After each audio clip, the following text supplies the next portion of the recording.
Welcome to the Slop Farm. Enjoy the video. In this video, I will explain how to use potting mix for seeds. First, select a specialized seed starting mix, as it provides the ideal texture and nutrients for tiny seedlings.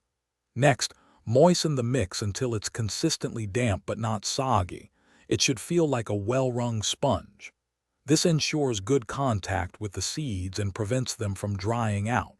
Finally, prepare your seed trays or pots, making sure they have adequate drainage holes to prevent waterlogging. Now, fill your chosen containers loosely with the moistened seed starting mix. Avoid compacting it too much, as roots need space to grow.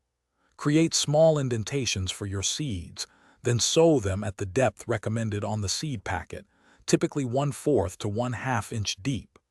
Finally, gently cover the seeds with a thin layer of the potting mix, ensuring they are fully nestled. After sowing, water your seeds very gently to settle the potting mix around them without disturbing their placement.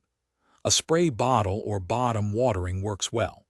It's crucial to maintain consistent moisture, but never let the mix become waterlogged, which can lead to damping off disease.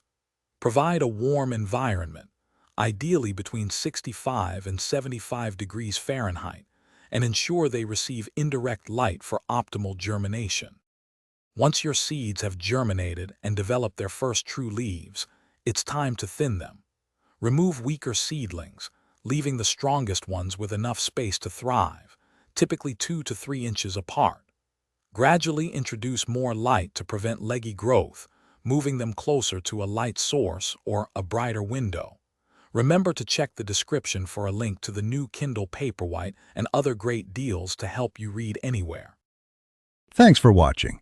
Consider subscribing if we helped you today.